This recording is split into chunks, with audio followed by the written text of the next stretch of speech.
We are live. We're going to try this again. Take two. I tried it earlier today, and I am pet sitting for 10 days, and I'm at a place that apparently the Wi-Fi wasn't great. So we're going to try this again. We are talking today about. I'm going to put it in the chat. Hopefully, yes. We are talking about if people pleasing is wrong. Someone asked me this in a live a couple last week or the week before. If people pleasing is wrong, how do we interact with people without trying to please them? So it was a great question, and it was obviously more than I could answer because we were at the end of the live last time. But great question. So first, I think what's important is to define what is pleasing. What does it mean to people please? And and differentiating between pleasing someone and serving them, which is they're completely different. And we can't serve people when we're trying to please them. Pleasing them means trying to make them happy, keep them happy. And typically, almost always, I think, if we're actually people pleasing, we're doing that at our expense, right? We're putting all of our needs, all of our wants, our desires, everything on the back burner to make sure that the other person is happy. So, differentiating between pleasing and serving, or pleasing, people pleasing, and being kind is important because we can't serve and support and truly care for other people when we are pleasing them. And we are, if you look at it as an analogy of a bucket, and people pleasing is a hole in the bottom of your bucket. So everything is always draining out of your bucket when you are people pleasing because you're constantly giving, doing for others, making sure that they're happy, and your bucket is dry. You cannot serve and give out of a dry bucket, right? And so people pleasing causes this hole in the bottom of the bucket, right? And that's not what a bucket is for. When we're serving and not people pleasing, the hole is not there. So we can fill our bucket and then give from the overflow of a full bucket. So people pleasing empties you, right? The bucket is going to be empty when we are people pleasing. And what people pleasing is, I say that it is basically not rocking the boat, no matter what. It is not speaking our truth, no matter what. And we're doing that typically out of fear. And believe me, I am not pointing the finger at anyone. I lived this for 55 years of my life. I people pleased because I had the fear of disappointing someone, of their disapproval, of being rejected, um, of conflict, right? So I people pleased because that was the way I thought I stayed in connection with them. But we actually are disconnecting when we are people pleasing. We are disconnecting from those people that we are wanting to interact with. Serving, on the other hand, connects you with them. Serving comes from a place of love, of kindness, of truth, honesty. So we are speaking our truth no matter what when we are serving, or when we are coming from a place of authenticity and genuine care and concern for the other person. We're not worried about what do they think of me, how do I make them happy. We're not worried about that when we are serving them and coming from a place of kindness.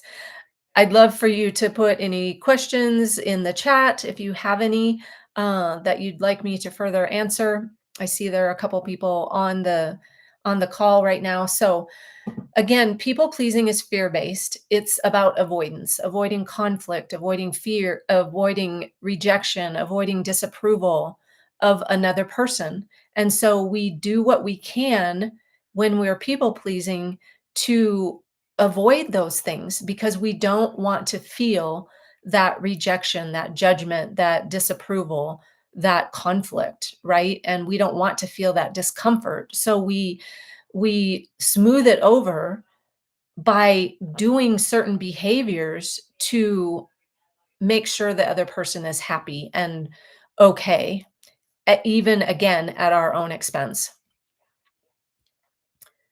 Again, serving comes from genuine kindness. It comes from love. It's love based, not fear based, and it is unconditional. I'm not so people pleasing is transactional. We give something, um we give we give a lie, right? We give a false truth in order to keep the other person happy. So we give the false truth in order to get back their approval. Because if we think in our people pleasing subconscious, we think if we speak our truth and get disapproval, that means we're not loved or that we did something wrong. And so we stay in this people pleasing mode in order to, again, keep the other person happy, but more so to be okay with ourselves. People pleasing erases your needs. Again, it's transactional. Kindness, being kind and serving someone out of genuine kindness and care and serving and supporting them, that includes your needs. So when we are living in a place of serving others, we serve ourselves first. We keep our bucket full because unless we have a full bucket or a full cup, whatever vehicle you want to imagine as storing your fullness or emptiness, whatever that is, if your cup is not full, you cannot give. So when we serve ourselves first and make sure that we are taken care of, which a people pleaser doesn't do, when we do that for ourselves first, then we have abundance, we have overflow, and we can give out of genuine kindness and care. But I think that's where things get confusing is that a people pleaser, we have been taught that putting ourselves first is selfish. And I've talked about this in many, many videos that I've put, and I will link a couple in here that are really important to watch, talking about being selfish. And the opposite of selfish is selfless, right? And when you think of other words that end with less, like, oh, now I won't be able to think of any. Um, I'll come back to that because none are coming to mind at the moment. What do we say that we say they are limitless, right? Without limits.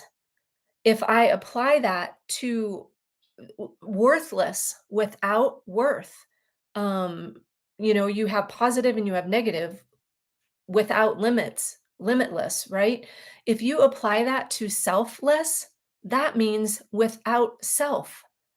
There is no self. And so we're trying, people pleasers try to be selfless because that's the way we were taught. That's what we were taught to do is to give, give, give, because that's what a good, especially for women, that's what a good girl does, right? But boys were taught this too, to some extent. I just don't see it as much as I do with women. But give, give, give at your own expense and then you become selfless. But if you actually look at what does selfless mean, it means without self. And oh, that gives me goosebumps, right? Like that is not that's not who we were put here to be. We were put here to be a worthy um a worthy autonomous individual who is their own self, not the self of others. We are our own selves. Snowbird said, "I hate rocking the boat." I know it, it's what we were taught, right? That rocking the boat, that upsetting other people, that, you know, not walking on eggshells, that speaking up was wrong.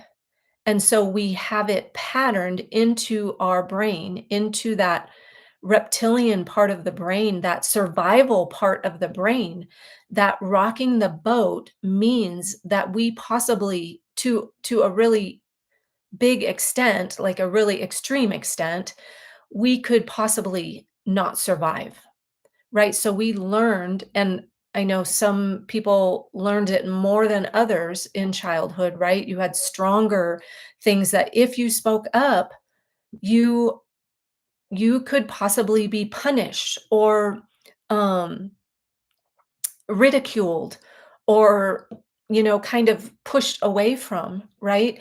And so we learned to not rock the boat. But you have to know now as an adult, and you don't have to know, but I encourage you, right, to examine when you feel like, oh, if I do that, I'm going to rock the boat.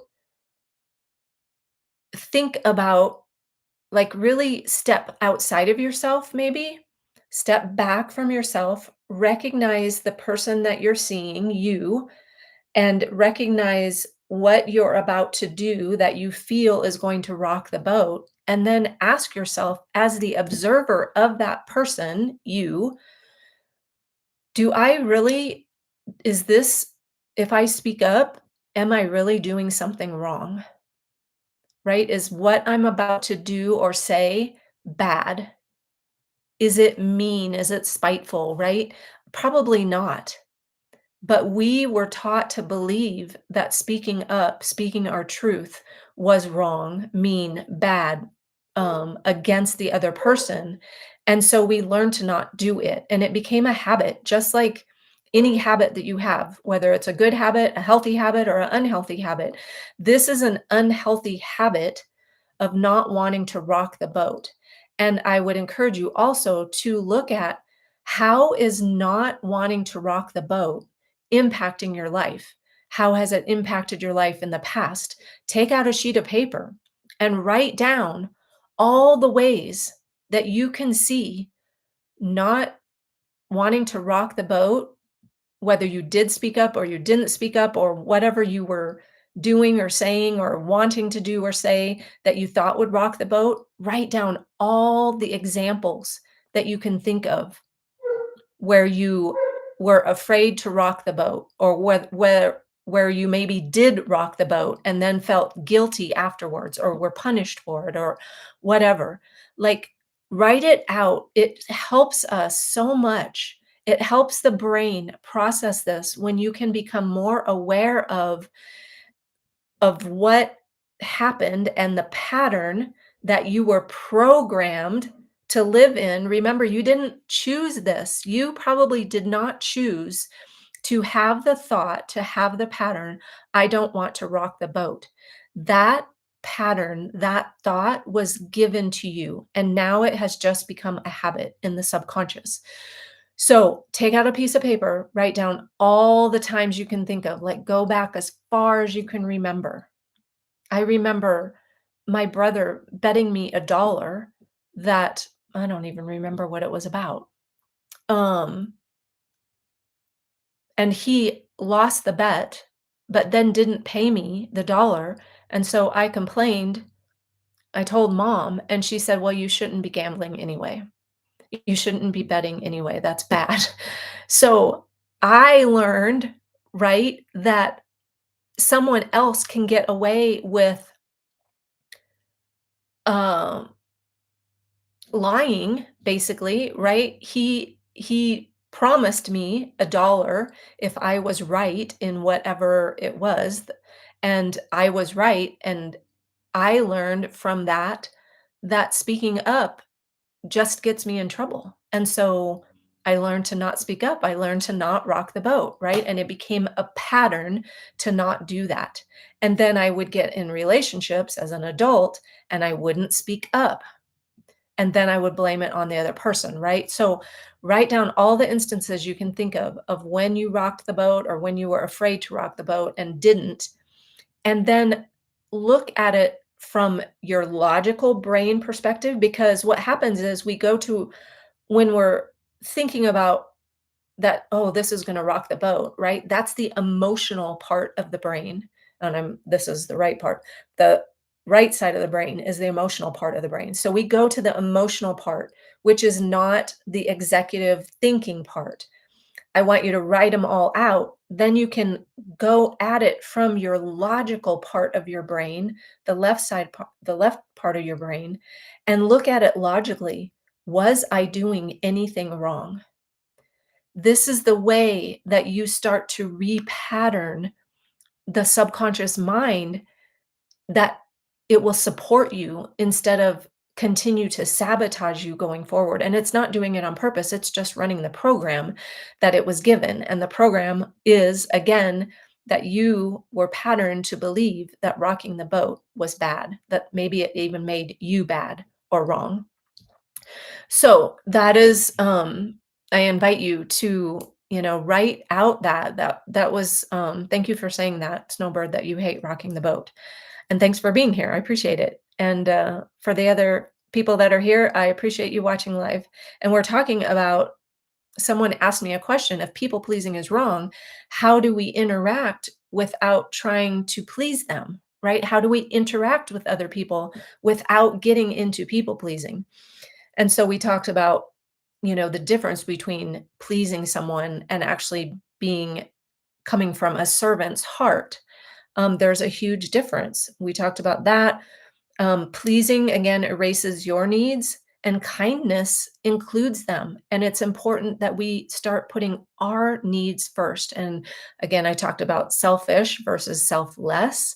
And when we start trying to be selfless, which we were taught to be, we become less of the self, right? That means there is no self anymore. We're doing it all based on other people. Interacting from kindness, from a servant's heart, requires honesty and respect. It requires you speaking your truth without, I'm not going to say without fear of what might happen, but doing it anyway, no matter what.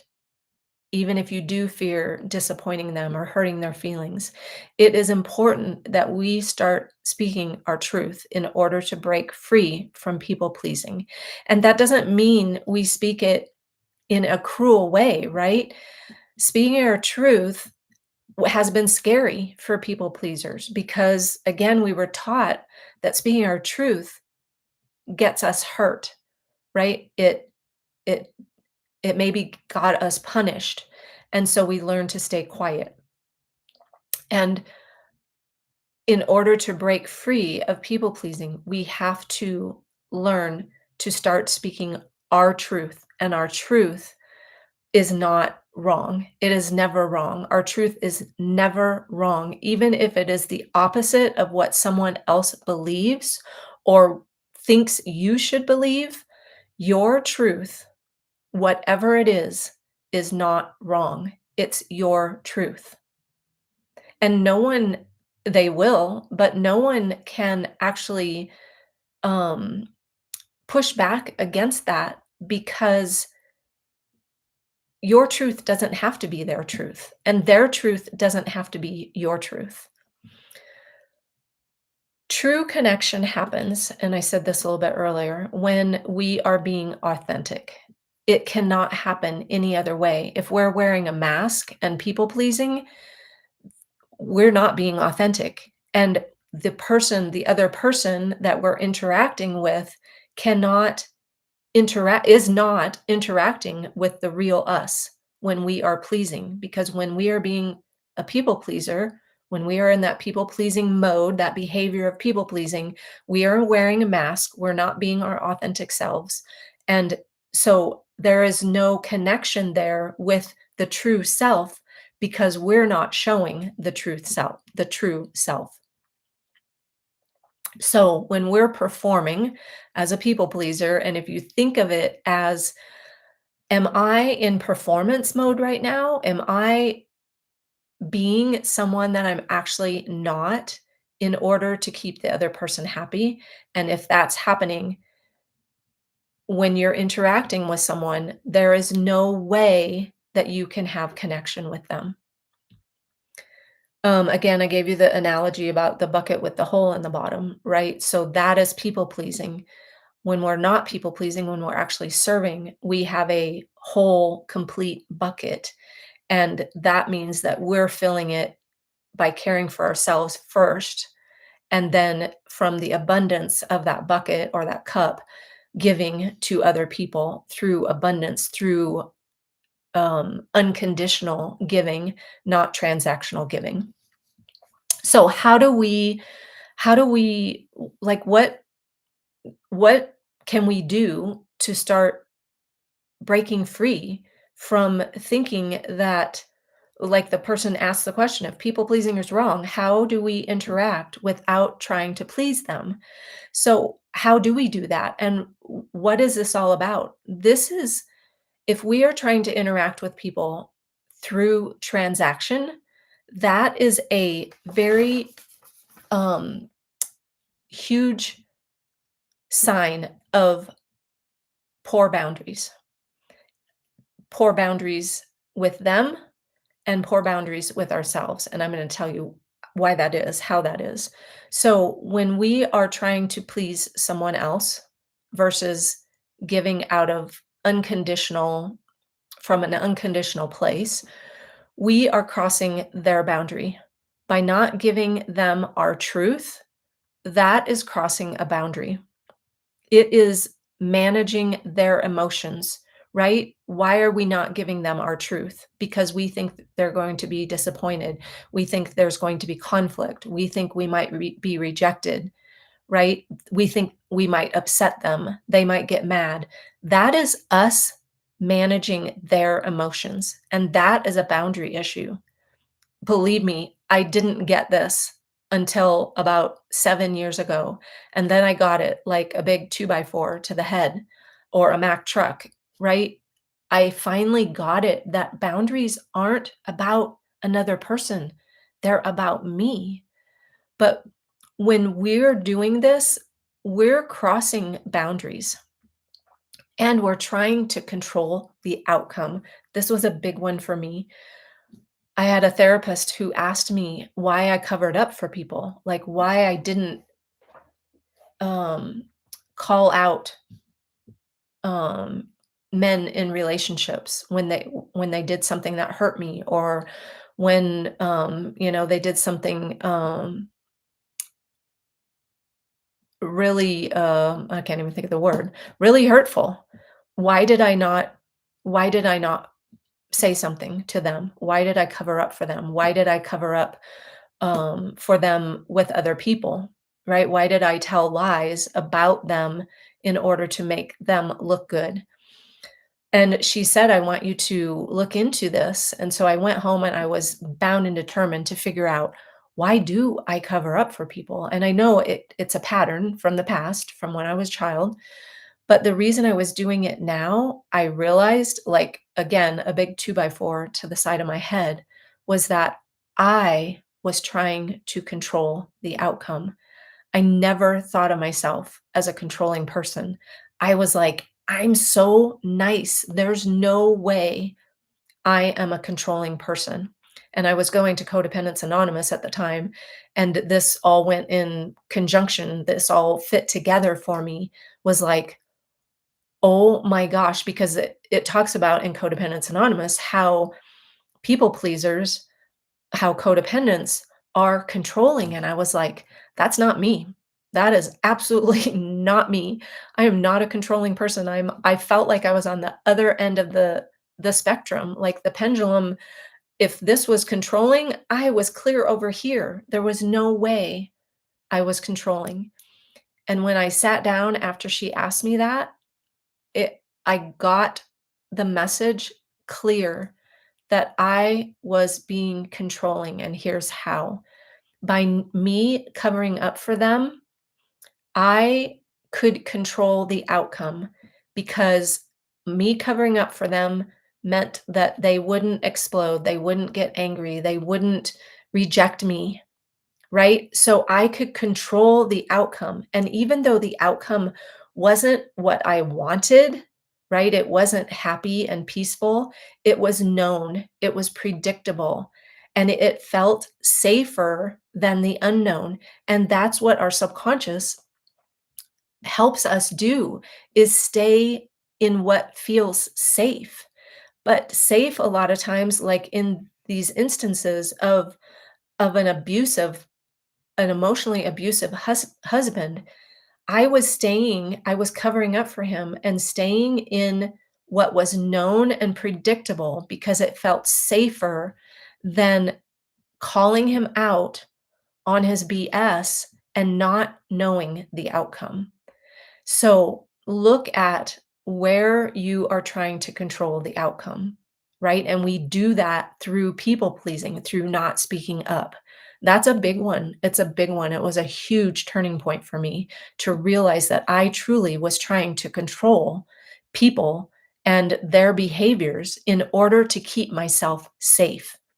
Not necessarily physically safe, but to feel emotionally safe and to not be rejected because rejection to our nervous system feels unsafe, right? It goes back to clear back to caveman, cavewoman days. We didn't feel safe then being if we were to be rejected, we possibly might die, right? If we didn't have people to protect us. So, boundaries. When we people please with someone, when we interact in a people pleasing way, we are crossing boundaries. And it removes, when we do this, it removes choice from the relationship because we're not speaking our truth. And so they're not interacting with the real us. And therefore, they're not choosing whether or not to stay based on knowing the real us.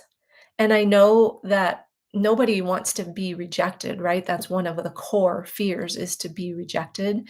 But to stay in a place where you're being loved or accepted because or because you're not being your real self, that actually when we boil it all down in today's like in today's times, right? Me being rejected from someone is not going to cause me to not survive. It might hurt, yes, but I no longer have to live with that survival instinct anymore. And so, reprogramming the subconscious and the nervous system to know that I'm safe to speak my truth, because that's what it comes back to, right? Is not speaking our truth in the people pleasing. It also, when we people please, we create false agreements with these people that we're interacting with. We say yes when we mean no. And that ultimately down the road breaks trust. If you put the shoe on the other foot and you've had someone people please with you or not tell you the truth, when if they've said yes when they really meant no, and then you found out later that they were just doing it because they felt obligated, that hurts. That really hurts because you're like, I would rather you have gone and taken care of yourself than to done this out of obligation for me. That doesn't make me feel connected to you when I know that you're doing something for me out of obligation. Another thing about boundaries is it breaks our boundaries with ourself. Ignoring our needs, our feelings, our limits, our wants, our desires, all of that, when we ignore that, that is crossing a boundary with ourself. And it it limits us, but we're doing it in order to keep them happy. And so when we do that time and time again, we're teaching our subconscious mind that we don't feel like we're worthy or that we're good enough to speak up or to tell our truth. But starting to tell your truth, starting to speak up, starting to fill your cup first before others starts to build trust in yourself and know that it helps you to know that you have your own back. So, are there any questions that anyone has that's listening about?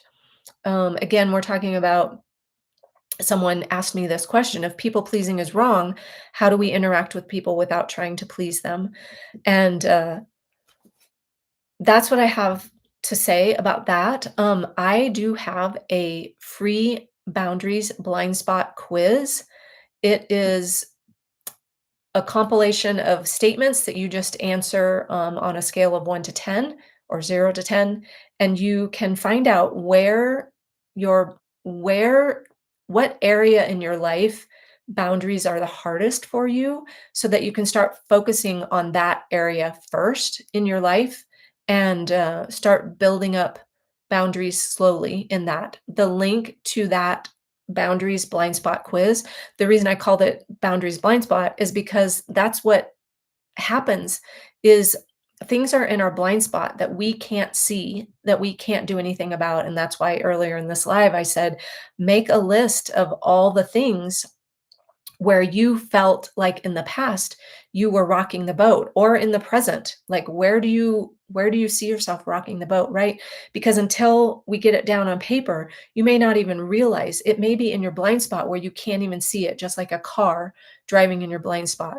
So I invite you to make that list, go take the quiz. The link for that boundaries blind spot quiz is in the description of this live. And if you're watching the replay, it will be down there. I invite you to go take it. That also gets you on my email list, and so you get email updates from me on things that are going on, things that are happening, other questions that people have asked me. I answer those in emails, and I give you, some more insights into how to break free of people pleasing. And also, if you want to dive deeper into this, I would be glad to have a free consultation with you so I can find out like what specifically you're struggling with, where you feel the most stuck, and then I can give you resources, ways to move forward, like what the next step might be on your path to breaking free of people pleasing. So I appreciate you being here, and have a great rest of your day, evening, night, wherever you are watching from, or if you're watching the replay. I appreciate you being here, and I will talk to you next week, a live stream every Wednesday.